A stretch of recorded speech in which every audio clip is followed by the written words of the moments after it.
Hi, welcome to Vegan Finds. Only 364 more days till St. Patrick's Day. Woohoo! Anyway, in the current conditions, if you've gone food shopping recently, you know that buying some items may be a little bit tough. So, what we are doing in the quote unquote quarantine edition of Vegan Finds is taking some staples that we have around the house and showing you how to kind of extend the meal a little bit. Obviously, it's after St. Patrick's Day, so what do you have left over? You got a lot of this, probably cabbage. And in this bowl, in this pot, I got some 1 cup of rice that's been cooked. So you can see it actually makes quite a bit. And what we're going to do is make stuffed cabbage out of this. I'm going to take some Trader Joe's meat. We're going to mix it all together and bake it for a little bit. And you can see how, far just a few little leftover items will take you. And I think over the next couple of videos, we're going to show you how to use some staples that you would maybe not normally use, especially if you're non-vegan. This is a great way to extend real meat if you're one to use real meat. Again, a lot of our videos and things, you can actually use real meat, but we're making vegan versions of these things because obviously we're vegan and that's important to us, maybe not to you. So anyway, I'm going to start preparing stuff for you, and we'll show you how to put it all together and what the end result is. Thank you. Okay, so in this bowl I have 1 small onion that has been sauteed to a little bit just past translucent. I'm using the Trader Joe's Beefless ground that runs about $2.99 in the store. I'm just adding that to this as well. I'm just gonna give it a little, break it up a little bit here, and we'll mix this in shortly. To that, I'm going to add some tomato sauce, just a little bit to moisten it up. For those of you who don't like that word, I apologize in advance, or actually not in advance. A little bit of garlic powder, if it comes out, just a sprinkle, and one of my favorite things, some smoked paprika. Give it a little bit of a Hungarian twist to it, and I'm going to mix this up and then add the rice. So I've mixed up the beef with the onions and the garlic powder and paprika with a little bit of tomato sauce.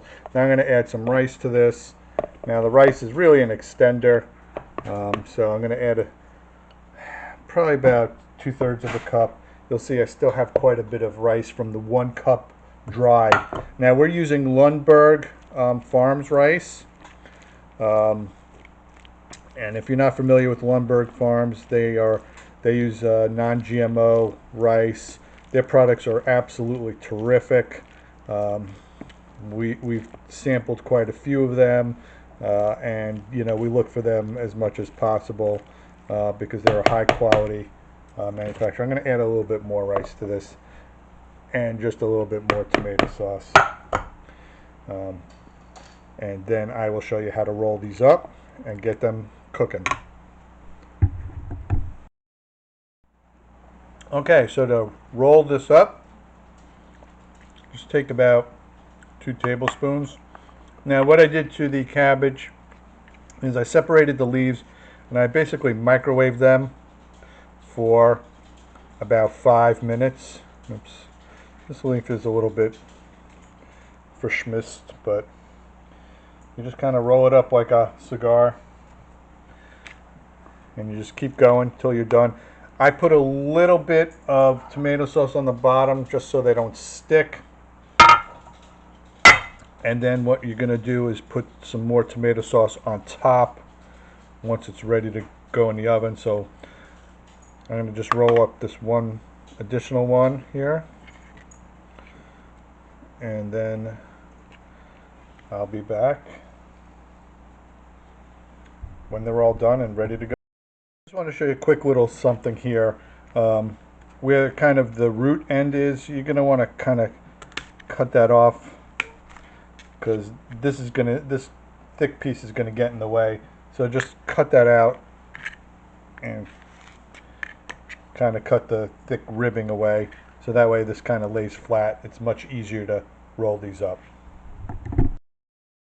So you can see here are all of the cabbage rolls rolled up.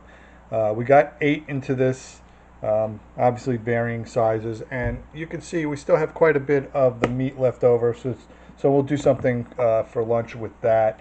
And again, we have plenty of rice left over. I'm going to sprinkle some more smoked paprika over the top of this, and then coat it in tomato sauce, and then it's going to go into the oven and it's going to bake until heated through.